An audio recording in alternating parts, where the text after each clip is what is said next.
Assalamualaikum warahmatullahi wabarakatuh. Halo semuanya, perkenalkan nama saya Anindya Rasati dengan NIM C24012210062 dari kelompok 4 praktikum mata kuliah analisis data perairan.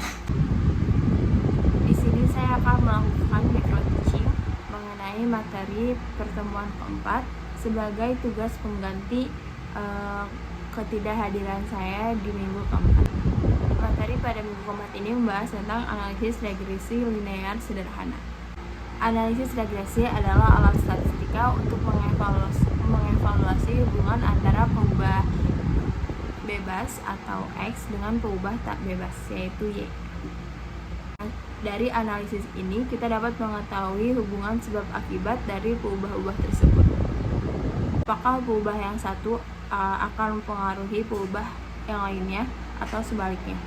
Adapun model pendugaannya itu dapat menggunakan Y sama dengan A plus BX atau Y sama dengan B0 ditambah B1X, di mana B0 merupakan nilai rataan dugaan Y ketika X bernilai 0, dan B1 adalah nilai dugaan perubahan Y ketika nilai X bertambah satu satuan. Y merupakan peubah tak bebas, peubah atau juga biasa disebut peubah respon atau peubah yang dipengaruhi. Sedangkan X merupakan peubah prediktor atau peubah penjelas atau juga peubah yang mempengaruhi. Adapun rumus untuk mencari B1 yaitu sigma X Y dikurang sigma X dikali sigma Y. Adapun untuk rumus mencari B1 yaitu dengan menjumlahkan sigma XY dikurang 1/n dikali sigma X dikali sigma Y per sigma X kuadrat dikurang 1/n dikali sigma X dikuadratkan. Adapun untuk mencari BO-nya atau B0 itu dengan Y dikurang B1X. Adapun untuk mencari SXY-nya yaitu dengan menjumlahkan N dikali sigma XI dikurang sigma XI dikali sigma YI. Dan untuk mencari SXX-nya yaitu dengan menjumlahkan N dikali sigma XI dikurang sigma XI kuadrat.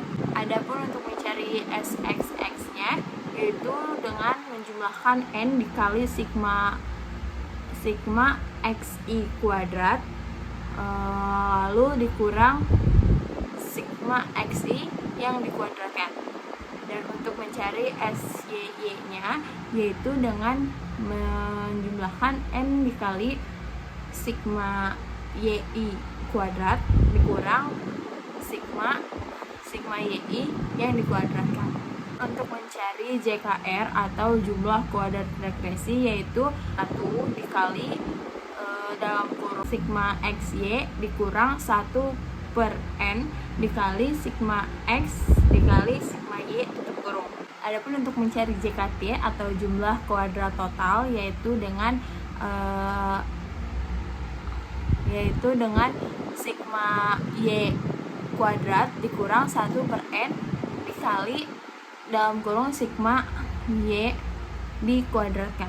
Untuk jumlah kuadrat sisa itu dapat dicari dengan mengurangkan jumlah kuadrat total atau JKT dengan JKR jumlah kuadrat regresi. Untuk kuadrat tengah regresi atau KTR dapat dihitung dengan JKR per DBS. Lalu untuk KTS kuadrat tengah sisa dapat dihitung dengan JKS per DBS. F hitung itu dapat dihitung dengan KTR per KTS. Untuk F tabelnya itu dapat dilihat di tabel dengan F alpha dan dalam kurung dilihat BR dan DBS-nya lalu dicari di tabel F. Lalu untuk R kuadrat atau koefisien determinasi dicari dengan JKR per JKT dikali 100%. Lalu untuk koefisien korelasi atau R dapat dicari dengan akar dari JKR per JKT. Nah, untuk uji hipotesisnya dapat diketahui dengan melihat nilai HO dibanding BI itu sama dengan 0, maka tidak mempengaruhi nilai Y. Jika HI dibanding BI sama dengan 0, maka X tidak mempengaruhi Y. Dan jika F hitung lebih besar daripada F table, maka terjadi tolak HO. Jika sebaliknya F hitung lebih kecil daripada F table, maka gagal tolak HO. Untuk statis uji yaitu menggunakan uji T, di mana dapat didapatkan dengan B1 per SB1, di mana SB1 itu didapatkan dari akar pangkat dari KTR dan KTS, mana SB1 itu dapat didapatkan dari akar KTR per SXX. Baiklah semuanya, begitulah materi pada pertemuan keempat ini yang membahas tentang regresi linear sederhana.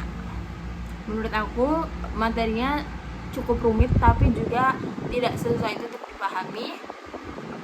Mungkin harus lebih banyak latihan agar semoga terbiasa dan bisa mengerjakan ujiannya dengan baik kelak. Sekian dari saya. Banyak salah banyak katanya, saya minta maaf yang sebesar-besarnya.